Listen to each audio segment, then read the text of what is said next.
Bonjour chers camarades étudiants, je suis Mr RJ45, étudiant à l'école de programmation NAL. Je viens par cette vidéo présenter mon projet portant sur le thème garage auto. Ok, donc lorsque vous venez dans mon garage, nous avons un service accueil, nous avons également un service lavage, nous avons un service maintenance, c'est-à-dire la partie mécanique, et nous avons aussi l'administration dont il est subdivisé en deux parties. On a le service comptable et aussi la partie administrateur. Ok, donc comme vous le constatez, notre réseau a été monté à partir de plusieurs équipements. Nous avons des équipements de niveau 2 de suite, nous avons des équipements de niveau 3, c'est-à-dire des périphériques intermédiaires. On a également aussi des ordinateurs et des serveurs qui sont aussi des périphériques finaux. Alors, et donc comme vous le constatez, lorsque nous venons dans la partie administration, nous avons deux parties. On a le service comptable et le service administrateur, comme je viens de le dire. Mais une chose à retenir, nous avons des téléphones IP et nous avons aussi des ordinateurs. Mais nous devons savoir que ces téléphones IP se retrouvent dans un VLAN 10 dont l'adresse IP est 192.128.1.0. Nous avons aussi les ordinateurs qui se trouvent aussi dans un VLAN 20 dont l'adresse IP est 192.128.2.0 et 1/24. Les membres de la partie service aussi se trouvent dans un réseau de 192.128.4.0/24. Et lorsque nous venons dans le service lavage et maintenance, les deux parties se retrouvent dans le même réseau dont l'adresse IP est 192.128.5.0/24. Et donc, nous allons essayer de voir si un membre du service comptable arrive à joindre l'administrateur via un téléphone IP. Donc, nous allons prendre celui-là et nous allons regarder. Il a pour numéro 2003. Et nous allons voir aussi le numéro de celui de l'administrateur. L'administrateur aussi a également un numéro de 2004. Nous allons tester voir si les deux peuvent communiquer par voie IP. Donc, lorsque je viens, je compose le numéro de l'administrateur qui est 2004. 2004. Lorsque je lance l'appel, qu'est-ce que je constate? L'appel est lancé. Ok, voici le téléphone de l'administrateur qui est en train de sonner, celui de 2004 qui est en train de sonner. On dit from 2003, c'est-à-dire l'appel vient de 2003. Nous voyons aussi le signal qui est là et je réponds. Lorsque je réponds, et vous voyez là, il est écrit la connected, c'est-à-dire qu'il est connecté à celui de 2003. Donc, les membres du service de comptable peuvent joindre l'administrateur par voie IP. Nous allons aussi tester aussi avec les ordinateurs. Voilà. Et voilà. Lorsque je ping par exemple la machine de l'admin qui a une adresse de 192.128.2.15. Voilà. Donc je vais écrire ping 192.128.2.15. Nous allons mettre en mode simulation. Ok. On a le protocole ICMP, un protocole de la couche de niveau 3 qui permet de tester la connectivité qui est activée ici. Voilà. Donc, je vais voir d'abord l'adresse du responsable, si c'est vraiment ça ou exactement c'est une adresse de... Voilà. Donc, lorsque je ping sa machine, est-ce qu'il y a communication? Voici déjà le paquet qui sort de ce réseau-là. Je vais lancer. Voir ce que ça va donner. Voilà. Oui, vous voyez. Et voilà. Le paquet arrive à l'administration, chez l'admin. Donc il y a échange entre les membres du service comptable et l'admin. Voilà. Ok. Donc, comme je l'ai dit, les membres du service comptable se retrouvent dans un réseau de slash de 4.0. Voilà.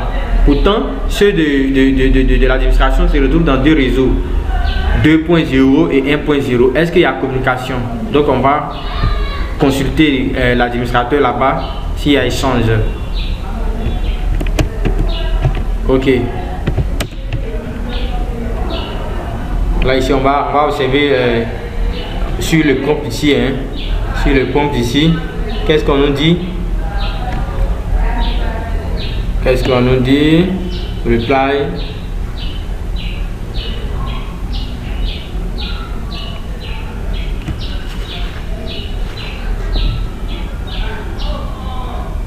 Ok, nous avons reçu tous les paquets. We said send. C'est-à-dire que nous avons envoyé 4. Received 4. Nous avons envoyé quand on a reçu 4. Lost 0. C'est-à-dire que nous n'avons rien perdu. Donc, il y a échange entre les membres du service accueil et aussi l'administration. Ok, nous venons maintenant ici sur cette partie-là. Excusez si ça nous prend du temps parce que aussi on a assez de démonstrations à vous faire voir. Lorsque nous sommes dans le service lavage, il y a un chef lavage. C'est lui qui peut communiquer avec l'administration. En dehors de lui, les autres ne pourront pas échanger avec l'administration. Donc, je prends le chef du service administration et du service lavage, excusez, et je ping toujours le responsable, l'admin. Est-ce qu'il y a échange de données? Le paquet est déjà prêt à partir. Je lance. Oui. C'est lancé. Oui. Oui. Oui. Ok. Vous voyez, le paquet de ce réseau arrive à l'administration. Donc, le chef de service de lavage arrive à échanger des données avec l'administrateur. Nous allons, c'est aussi, comme il l'a dit tout à l'heure, en dehors de lui, les autres ne pourront pas échanger des données. Donc, nous allons voir si cela est vrai ou pas.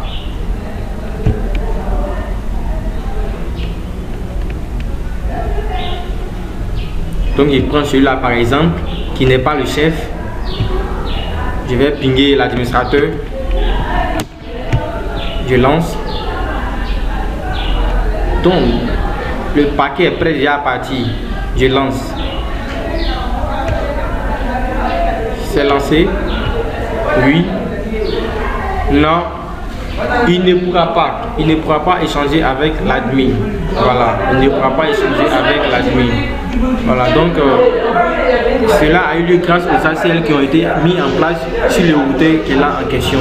Donc, en dehors du monde du service du responsable du service de lavage, les autres ne pourront pas échanger d'informations avec l'administrateur.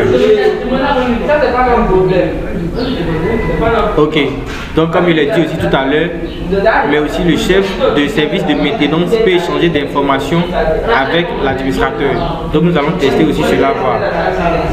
Nous allons tester. Si je teste, voilà.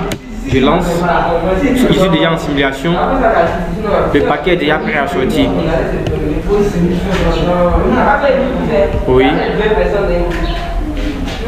Oui. Oui. Voilà, le paquet arrive chez l'administrateur.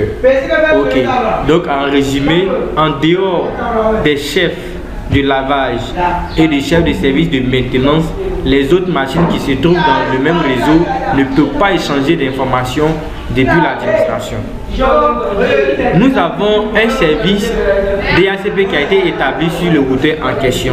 Grâce à ce service, si une machine se connecte à ce routeur, dans ce réseau, le réseau lui génère automatiquement des adresses IP. Nous allons tester cela avec cette machine. Cette machine, comme vous le constatez, la machine n'a pas d'adresse. Lorsque j'active le service DHCP sur la machine, qu'est-ce que nous constatons? Oui, cette machine est en train de demander d'adresse depuis le serveur. Cela va nous prendre un peu de temps, mais nous allons aboutir à un résultat. Oui. Attendons un peu. Ok, la machine reçoit des adresses venant de ce réseau. Voilà. Cela a eu lieu grâce au service DHCP qui a été établi sur le routeur. Nous avons aussi également un serveur DHCP, c'est-à-dire le serveur même a pour rôle de distribuer des adresses de façon dynamique. Quand il prend cette machine-là, la machine n'a pas d'adresse. Mais la machine peut demander d'adresse au serveur. Voilà. Nous observons dans peu de temps. Oui, la machine est en train de demander d'adresse. Le monde n'a pas de réponse, mais nous sommes sûrs que nous verrons une réponse. Voilà. Attendons un peu. Ok. Comme vous le constatez tout à l'heure, la machine vient de recevoir une adresse de 192.128.5.9. L'adresse appartient bien au réseau de services de lavage et services de maintenance. Cela a eu lieu grâce au serveur DHCP que nous avons mis en place sur ce réseau-là. Et en dehors du serveur DHCP, nous avons également aussi un serveur HTTP où se trouve notre site web. Et donc lorsque je reviens sur cette machine et je tente de me connecter sur notre site, je mets simplement l'adresse 192.128.2.10 et je lance. Qu'est-ce qu'on observe? Nous sommes déjà sur notre site qui est mis en place sur notre serveur HTTP. On nous dit ici quoi? Bienvenue sur notre site de garage. Ok. En dehors de ce serveur aussi, nous avons également un serveur DNS, c'est-à-dire le serveur qui correspond le nom de domaine à une adresse IP. Et donc, au lieu de mettre l'adresse IP du serveur en question, je peux maintenant utiliser le nom qui correspond à l'adresse en question. Donc tout à l'heure, si je mets par exemple www.serveur.com,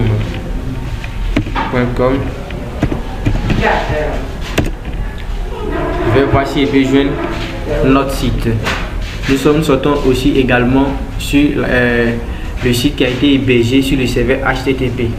Donc, grâce au serveur DNS, nous accédons à notre site via le nom qui correspond à l'adresse du serveur HTTP. Ok. Nous avons aussi des téléphones qui, eux, une fois dans le réseau, arrivent à échanger, à utiliser la connexion, mais ne peuvent pas envoyer d'informations dans le réseau.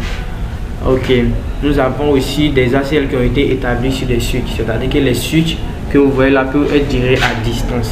Nous allons tester cela quand je prends par exemple cette machine. Je prends cette machine, je vais simplement voir si il est possible d'administrer le switch à distance, c'est-à-dire étant chez moi à la maison. Voilà, voici le switch qui est là et regarde son adresse. Son adresse est bien 192.128.6.20. Donc nous allons nous connecter à SSH.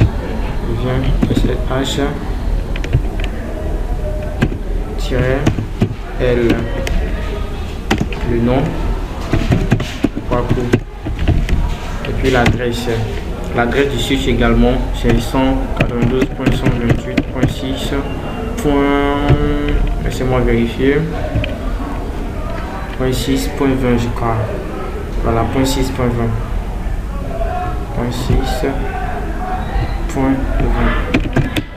Ok. Et je lance. Nous lançons pour voir si nous pouvons accéder à nos switches. Ok. Nous sommes déjà sur le switch. On nous demande nos mots de passe. Je mets 08 08 36 95 X. Voilà, j'accède déjà à mon switch qui est là. Le switch, ils ont mis là Mardo. Quand je regarde le nom du switch, le switch s'appelle bien Mardo, le nom du switch qui est là. Voilà. Donc étant chez moi à la maison, je peux administrer le switch à distance. Enable. Je me demande le mot de passe 08 08 36 95 X. Voilà, je peux aller en mode de configuration globale, configure,